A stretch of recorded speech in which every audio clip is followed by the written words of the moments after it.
Hello बच्चों, कैसे हैं आप बच्चों। आज हम पढ़ेंगे कक्षा 7 संस्कृत के अंतर्गत चतुर्थ पाठ यानी चौथा पाठ हास्य बाल कवि सम्मेलनम।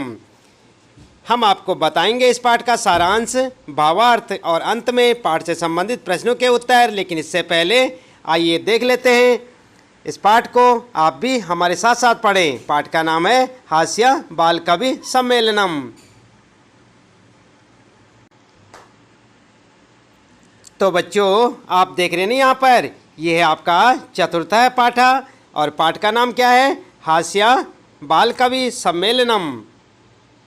आइए आप भी हमारे साथ साथ पढ़ें। विविध वेशभूषा धारिणः चत्वारः बालकवयः मंचस्य उपरि उपविष्टाः सन्ति। अधः श्रोतारः हास्य कविता श्रवणाय उत्सुकाः सन्ति, कोलाहलं च कुर्वन्ति। देख रहे हैं ना आप यहाँ पर, ये बहुत सारे बच्चे हैं यहाँ पर और बच्चों के बीच में क्या हो रहा है यहाँ पर? हास्य कवि सम्मेलन। संचालक, सबसे पहले आइए देखें यहाँ पर संचालक। अलम कोलाहलेन आहा परम हर्षस्य अवसरः यत् अस्मिन् कवि सम्मेलने काव्यान्तरः काल्यापकाश्च भारतस्य हास्य कवि धुरंधरा समागताः सन्ति। इहि कर्तलध्वनिना वयम एतेषां स्वागतं कुर्मः। फिर गजाधर बोलते हैं, सर्वेभ्यो रसिकेभ्यो नमो नमः। प्रथमं तावद् अहम् आधुनिकं वैद्यम। आगे, उद्दिश्य स्वीकीयं काव्यं श्रावयामि। वैद्यराज नमस्तुभ्यं। यमराज सहोदरा यमस्तु हरति प्राणान् वैद्य प्राणान् धनानि च। सर्वे उच्चे हसन्ति। कालांतका अरे वैद्यास्तु सर्वत्र परन्तु न ते मादृशा कुशला जनसंख्या निवारणे ममापि काव्यम् इदं शृण्वन्तु भवन्तः। आगे, चितां प्रज्वलितां दृष्ट्वा वैद्यो विस्मय आगतः। नाहं गतो न मे भ्राता कस्येदं हस्तलाघवम्। सर्वे पुनः हसन्ति। सभी फिर से हंसते हैं।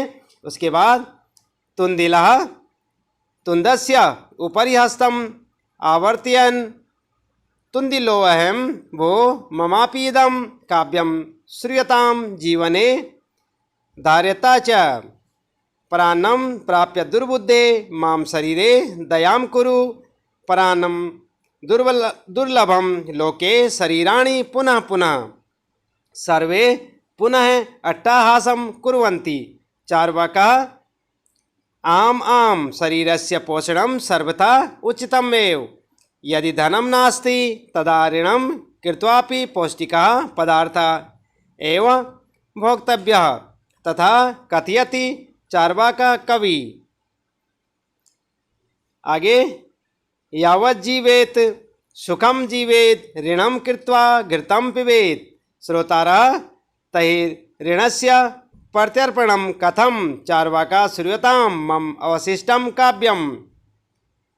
घृतं पीत्वा श्रमं कृत्वा ऋणं प्रत्यर्पयेत जनः। काव्यपाठ श्रवणेन उत्प्रेरितः एकः बालकोऽपि आशु कवितां रचयति हास्यपूर्वकं च श्रावयति। इसके बाद बच्चों आगे पढ़े यहाँ पर। बालका श्रूयतां श्रूयतां भो ममापि काव्यं गजाधरं कविं चैव तुन्दिलं भोज्यलोलुपं कालांतकं तथा वैद्यं चार्वाकं च नमाम्यहम्। काव्यं श्रावयित्वा हा हा हा इति कृत्वा हसति अन्ये चापि हसन्ति सर्वे गृहं गच्छन्ति। तो बच्चों, इस प्रकार आपने यहाँ पर पढ़ा। संस्कृत का उच्चारण किस प्रकार से आप करेंगे, हमने आपको यहाँ पर पूरा पाठ पढ़कर सुनाया। उम्मीद है कि आपको समझ आया होगा। आप इस पाठ को बार बार सुने और संस्कृत में उच्चारण करना सीखें। तो आइए इसके बाद जान लेते हैं इस पाठ का सारांश कि इस पाठ में क्या कुछ कहा गया है। उसके बाद हम आपको बताएंगे इस पूरे पाठ का भावार्थ। तो बच्चों आप ध्यान दें, आपके पाठ का नाम क्या है? हास्य बाल कवि सम्मेलनम। और हम आपको बता रहे हैं पहले पाठ का सारांश। तो यहाँ पर आप ध्यान दें, अनेक प्रकार की वेशभूषा को धारण किए हुए 4 बाल कवि मंच पर बैठे हुए हैं। नीचे श्रोता जनहास्य कविताएं सुनने के लिए उत्सुक हैं और शोर कर रहे हैं। आगे तभी संचालक बोलते हैं, आप लोग शोर मत कीजिए। आज बहुत ही खुशी का अवसर है कि इस कवि सम्मेलन में काव्य का नाश करने वाले तथा समय को बर्बाद करने वाले भारतवर्ष के श्रेष्ठ हास्य कवि आए हैं। यहाँ पर संचालक व्यंग किए हैं। आइए हम तालियों के द्वारा इनका स्वागत करें। तभी एक बाल कवि जिसका नाम क्या है? गजाधर। आप देख रहे हैं यहाँ पर, तभी एक बाल कवि जिसका नाम गजाधर है उठकर आता है और बोलना शुरू करता है, सभी नीरस जनों को नमस्कार। यहाँ पर आप देख सकते हैं फिर से व्यंग बोला जा रहा है ताकि लोग हंसें। पहले मैं आधुनिक वैद्य के विषय में अपनी कविता सुनाता हूँ। और क्या कविता सुनाते हैं? हे वैद्यराज, हे यमराज के सगे भाई, तुझे मेरा नमस्कार है। यमराज तो केवल प्राणों का हरण करता है, परंतु वैद्य प्राण और धन दोनों का हरण करता है। इस बात पर सभी जोर से हंसते हैं। इसके बाद फिर दूसरा कवि जिसका नाम क्या है? कालांतक। कालांतक उसका नाम है, वह उठकर आता है और बोलता है, अरे वैद्य जो सभी स्थान पर हैं परंतु मेरे जैसे जनसंख्या को कम करने में कुशल नहीं हैं। इस कवि पर यहाँ व्यंग किया गया है। आप मेरी भी कविता सुनिए। एक वैद्य जलती हुई चिता को देखकर आश्चर्य हो गया। वह सोचने लगा, नहीं मैं वहाँ पर गया और ना मेरा कोई भाई, तो फिर यह किसके हाथों की कला है? इस बात पर फिर से सभी जोर से हंसते हैं। तीसरा कवि मोटू का रूप धारण किए आता है जिसे तुंदिल कहा गया है और पेट पर हाथ फेरते हुए बोलता है, मैं पेटू हूँ, सुनिए सुनिए मेरी भी यह कविता सुनिए और जीवन में अपनाइए। दूसरों के अन्न को प्राप्त करने में मत शर्माइए, क्योंकि वह बहुत ही कठिनाई से प्राप्त होता है और शरीर तो बार बार मिलते रहते हैं। यहाँ पर ध्यान दें, यहाँ पर कवि कहना चाहते हैं कि पराये माल पर जहाँ तक हो सके हाथ फेर लेना चाहिए। इस संसार में पराया माल व अन्न मुश्किल से प्राप्त होता है, मगर शरीर तो बार बार मिलते रहते हैं। मतलब जन्म मरण के बाद बार बार शरीर मिलते रहते हैं। इस बात पर सभी पुनः जोर से हंसते हैं। फिर चौथे कवि जिनका नाम क्या है? चारवाक है। जिनका नाम क्या है? चारवाक उठकर आते हैं और बोलते हैं, हाँ हाँ शरीर का पोषण सभी प्रकार से करना सही है। यदि धन नहीं है तो भी कर्ज लेकर भी पौष्टिक पदार्थों का भोग करना चाहिए। फिर बोलते हैं, जब तक जिए सुख से जिए, चाहे कर्ज लेकर भी घी पिए। इस बात पर सभी पुनः जोर से हंसते हैं। फिर चौथे कवि, ये आपने पढ़ लिया था बच्चों। इसके बाद फिर चौथे कवि जिनका नाम चारवाक है उठकर आते हैं, बोलते हैं, हाँ हाँ शरीर का पोषण सभी प्रकार से करना सही है। यदि धन नहीं है तो कर्ज लेकर पौष्टिक पदार्थों का भोग करना चाहिए। फिर बोलते हैं, जब तक जिए सुख से जिए, चाहे कर्ज लेकर भी पर घी पिए। इसी बात पर श्रोतागण बोलते हैं, तो कर्ज को कैसे चुकाया जाए? चारवाक फिर बोलते हैं, मेरी शेष बची हुई कविता को भी सुनिए। घी पीकर परिश्रम करके लोगों का कर्ज उतार दीजिए।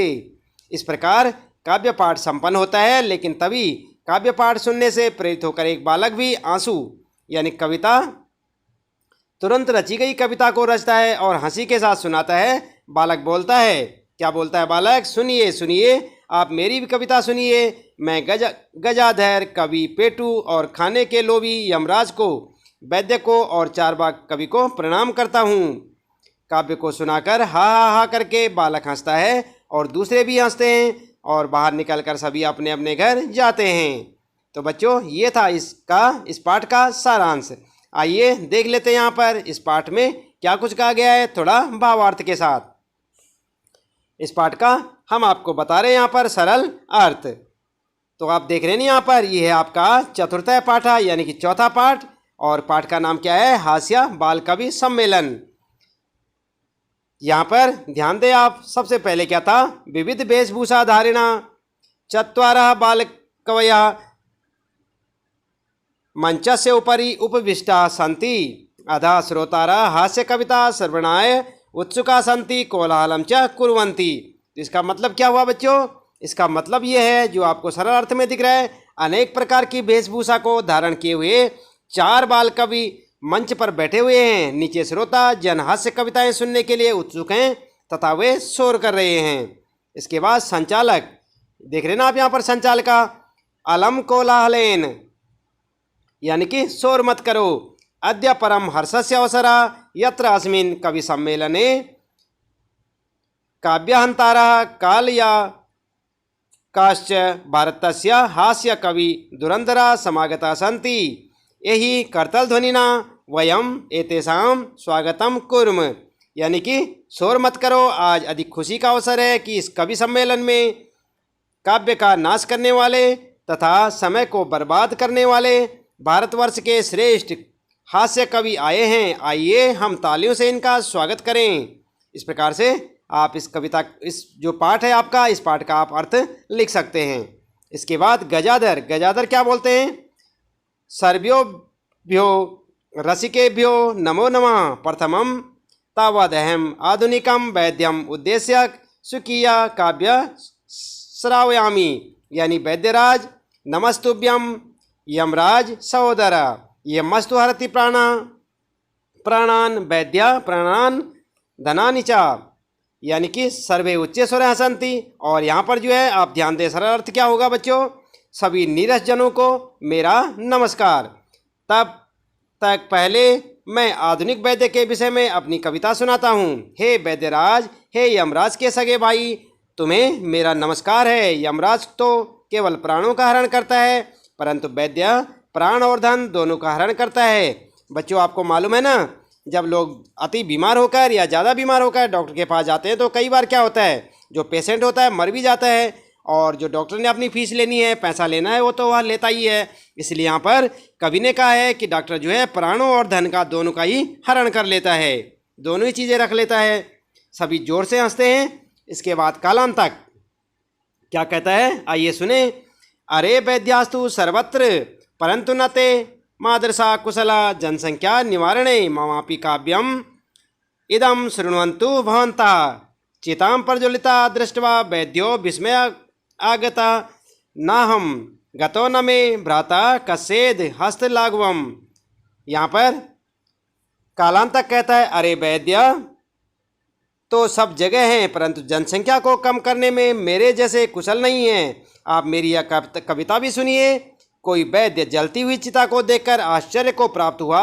वह सोचने लगा, न तो मैं वहाँ पर गया और न मेरा कोई भाई, फिर यह किसके हाथों की कला है। सभी फिर हंसते हैं। इसके बाद बच्चों तुंदिल क्या बोलता है, तुंदस्य उपरि हस्तम आवर्तयन् तुंदिलो अहम भो ममापि इदं काव्यम श्रूयताम जीवने धार्यताम च। परान्न प्राप्य दुर्बुद्धे मां शरीरे दया कुरु परान्न दुर्लभम लोके शरीराणि पुनः पुनः सर्वे पुनः अट्टहासम कुर्वन्ति। यानी कि यहाँ पर जो है आप देखें, सरल अर्थ में लिखेंगे आप, तुंदिल पेट पर हाथ फेरते हुए, मैं पेटू हूँ, अरे मेरी भी यह कविता सुनिए और जीवन में अपनाइए, धारण करें। मतलब हे मूर्ख, पराये अन्न को प्राप्त करके शरीर पर दया मत कर, क्योंकि इस संसार में पराया अन्न दुर्लभ है तथा शरीर तो बार बार होते रहते हैं। सभी पुनः जोर से हंसते हैं। इसके बाद बच्चों आगे चारवाक देख रहे हैं ना आप, यहाँ पर चारवाक क्या कहते हैं। चौथे कवि चारवाक कहते हैं, आम आम, यानी कि नहीं, हाँ हाँ। आम आम का मतलब होता है बच्चों हाँ हाँ। आम आम शरीरस्य पोषणम सर्वथा उचितम एव यदि धनम नास्ति तदा ऋणम कृत्वापि पौष्टिका पदार्था एवं भोक्तव्या तथा कथयति चार्वाक कवि यावत् जीवेत सुखम जीवेत ऋणम कृत्वा घृतम पिबेत। श्रोतारा तहिर ऋणस्य प्रत्यर्पणम कथम चार्वाका श्रूयताम मम अवशिष्टम काव्यम घृतम पीत्वा श्रम कृत्वा ऋणे ऋण प्रत्यर्पयेत जन। तो इसका मतलब होता है बच्चों, इसका मतलब आप देखें यहाँ पर चारवाक क्या कहते हैं, हाँ हाँ शरीर का पोषण सभी प्रकार से उचित ही है। यदि धन नहीं है तो ऋण लेकर भी पौष्टिक पदार्थों का भोग करना चाहिए। और चारवाक कवि कहते हैं, जब तक जिए सुख से जिए, चाहे ऋण लें कर्जा लें लेकिन घी पिएं। श्रोतागण कहते हैं, तो कर्ज को कैसे लौटाया जाए, कैसे चुकाया जाएगा? चारवाक कहते हैं, मेरी शेष बची हुई कविता सुनिए, घी पीकर परिश्रम करके लोगों का कर्ज उतार दीजिए। तो देखा बच्चों आपने किस प्रकार से सब कवियों ने हंसाने के लिए कई प्रकार से अपने अपने वक्तव्य यहाँ पर रखे। इसके बाद आगे पढ़ते हैं।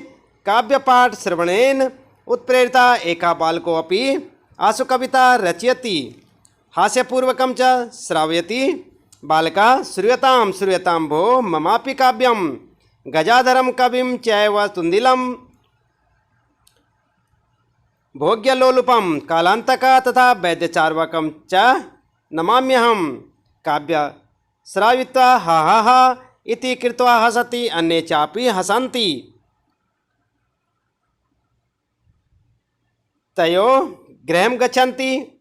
और यहाँ पर जो है इसका मतलब हुआ बच्चों, काव्य पाठ के सुनने से प्रेरित होकर एक बालक भी आशु कविता की रचना करता है और हंसी के साथ सुनाता है। बालक क्या कहता है, आप मेरी भी कविता सुनिए सुनिए। और आगे कहता है, अहम गजाधरम कविम तुंदिलम च एव भोज्य लोलुपम कालांतकम तथा वैद्य चार्वकम च नमामि।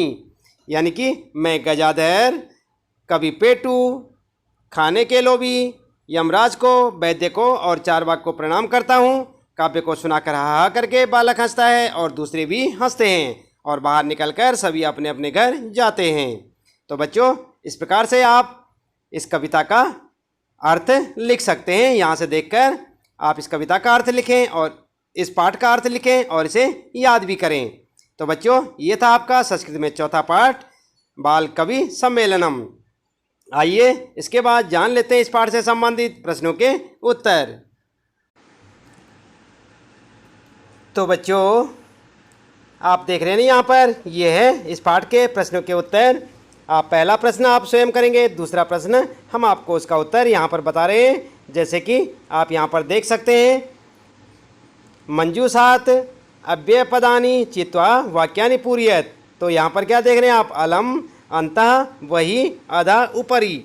तो यहाँ पर कै में यहाँ पर देख रहे हैं आप वृक्षस्य, यहाँ पर जो खाली जगह छोड़ी हुई है, खगा बसंती, ख में विवादेन वर्षा काले गृहात, और यहाँ पर खाली जगह है मागच। तो जो ऊपर दिए हुए हैं ना, ये जो यहाँ पर पद दिए हुए हैं इनको आपने यहाँ पर भरना है। और इसी प्रकार से आपने यहाँ पर देख रहे हैं आप घय वाले में मंचस्य श्रोतारा उपविष्टा संति, तो यहाँ पर आप भरेंगे और यहाँ पर आप भरेंगे। तो क्या क्या लिखेंगे आप, आइए देख लेते हैं यहाँ पर उत्तर में। पहले में वृक्षस्य ऊपरी, यहाँ पर लिखेंगे खगा बसंती, और दूसरा लिखेंगे अलम विवादेन, और तीसरे का लिखेंगे वर्षा काले ग्रहात वही, यहाँ पर लिखेंगे वही। मागच यानी कि बाहर मत जाओ, और मंचस्य अधा लिखेंगे यहाँ पर श्रोतारा उपविष्टा संति, और लास्ट है यहाँ पर छात्रा विद्यालयस्य अंतः परिविशन्ति, यानी कि अंदर प्रवेश करते हैं। इस प्रकार से आप इसका उत्तर लिखेंगे। इसके बाद बच्चों अगला प्रश्न है आपका, यहाँ पर आप ध्यान दें। तीसरा प्रश्न है अशुद्ध पदम चिनुत। यहाँ पर आप देख रहे हैं ना, अशुद्ध पद जो है आपने छांट कर लिखना है। जैसे यहाँ पर गमंती, यच्छन्ति, पृच्छन्ति, धावन्ति, रामेण ग्रहम सर्पेण, और आगे गजेण। और इसके बाद लतिया सुप्रिया रमया निशिया लते रमे माते प्रिय लिखति गर्जति फलति सेवती। तो यहाँ पर आपने जो है शुद्ध पद जो है अशुद्ध पद चुनकर लिखना है। तो यहाँ पर किस प्रकार से लिखेंगे आप, इनमें से जैसे आप फर्स्ट वाले में देख रहे हैं गमंती, यच्छन्ति, पृच्छन्ति, धावन्ति। तो यहाँ पर जो है ये जो है अशुद्ध है, यानी गलत लिखा हुआ है। कौन सा, गमंती। और यहाँ पर ख वाले में गजेण गलत है, और यहाँ पर ग वाले में सुप्रिया, और यहाँ पर लिखेंगे आप घ वाले में माते, और जो अंतिम है आपका ग वाले में आप लिखेंगे सेवती। ये आपके उत्तर होंगे। और इसके बाद बच्चों अगला प्रश्न है यहाँ पर आपका चौथा प्रश्न। आप ध्यान दें, चौथे प्रश्न में यहाँ पर पूछा गया है मंजूषात समानार्थक पदानि चित्वा लिखत प्रसन्नताया चिकित्सकम लब्धवा और कुटिला दक्षा। तो यहाँ पर आप देख रहे हैं ना, ये आपके लिए खाली जगह दे रखी है यहाँ पर, और यहाँ पर आप इसे भरेंगे। तो यहाँ पर कैसे लिखेंगे आप, आइए उत्तर जान लेते हैं। यहाँ पर जहाँ पे प्राप्य लिखा है वहाँ पर लिखेंगे आप लब्ध्वा, और यहाँ पर कुशला की जगह दक्षा, और प्रसन्नताया हर्षस्य का प्रसन्नताया, और वक्रय का कुटिला, और वैद्यम का चिकित्सकम। इस प्रकार आप उत्तर लिखेंगे। इसके बाद अगला प्रश्न है बच्चों, अधोलिखितानां प्रश्नानां उत्तराणि एक पदेन लिखत।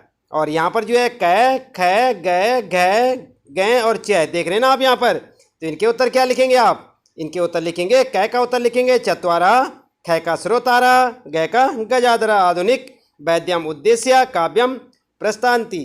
और यहाँ पर जो है गै का तुंदिला तुंदस्य, और यहाँ पर जो है गै का शरीराणी, और च का जामाता। इस प्रकार आप उत्तर लिखेंगे। इसके बाद बच्चों अगला प्रश्न है आपके लिए, छठा प्रश्न है, मंजूषात पदानि चित्वा। आप देख रहे हैं यहाँ पर मंजूषात पदानि चित्वा, एक मंजूषात पदानि चित्वा कथाया पूर्ति कुरुतः। तो यहाँ पर आप लिखेंगे नासिकायाम बारंबारम खड़गेन दूरम मित्रता मक्षिका। यहाँ पर देख रहे हैं आप, तो यहाँ पर जो है आप क्या करना है, व्यंजनेन उपविशत छिन्ना सुप्ता प्रिया। तो यहाँ पर आप ध्यान दें, जो यहाँ पर जो है खाली जगह दे रखी है, यहाँ पर आपने सबकी जगह पे यहाँ पर कुछ ना कुछ लिखना है। तो आप क्या लिखेंगे, आइए उत्तर बताते हैं आपको। यहाँ पर आप इस प्रकार से भरेंगे, ये जो खाली जगह है यहाँ पर प्रिय है, यहाँ पर सुप्त है, व्यंजनेन मक्षिका, और बारम, और यहाँ पर नासिकायाम में, और इस प्रकार से खड़गेन, अगले में लिखेंगे आप यहाँ पर खड़गेन, और यहाँ पर दूरम। इस प्रकार से आप इसे मित्रता, और यहाँ पर छिन्ना। तो इस प्रकार से आप इसे भरें और आपके इस क्वेश्चन हो जाएगा। इसके बाद बच्चों सातवां प्रश्न आपके लिए, सातवें प्रश्न में है विलोम पदानि योजियत। यहाँ पर जैसे लिखे ना, अधः नीचे, अंतः सुलभम दुर्बद्धे ऊपरी, उच्चे का बही, दुर्लभम का सुबुद्धे। तो इस प्रकार से, और आंसर में क्या होगा आपका, आंसर में आप लिखेंगे, इसका आंसर होगा अधः का ऊपरी, अंतः का बही, दुर्बुद्धे का सुबुद्धे, उच्चे का नीचे, दुर्लभम का सुलभम। यानी कि यहाँ पर आपने विलोम शब्द लिखने हैं, जैसे यहाँ पर दे रखे हैं इनके विलोम लिखने हैं। तो इन्हें क्या करना, आपने मिलाना है। जैसे यहाँ पर अधः लिखा है, अधः का यहाँ पर आप देखेंगे नीचे किसी में से होगा, और जैसे यहाँ पर दुर्बुद्धे का सुबुद्धे का यहाँ पर दिख रहा है आपको, इस प्रकार से आपके उत्तर ये वाले होंगे। आप इन्हें अपने उत्तर में लिखेंगे। तो बच्चों इसके साथ ही हमारे इस पाठ से संबंधित प्रश्नों के उत्तर यहाँ पर समाप्त होते हैं। आप ध्यान दें, आज हम पढ़ रहे थे कक्षा 7 संस्कृत का चौथा पाठ हास्य बाल कवि सम्मेलनम। इसी प्रकार कक्षा 7 संस्कृत के सभी पाठों का अर्थ, भावार्थ, सारांश और प्रश्नों के उत्तर जानने के लिए आप लगातार इसी प्रकार देखते रहें वीडियो और जुड़े रहें हमारे साथ। तो आज के लिए इतना काफ़ी है। आपका दिन शुभ हो।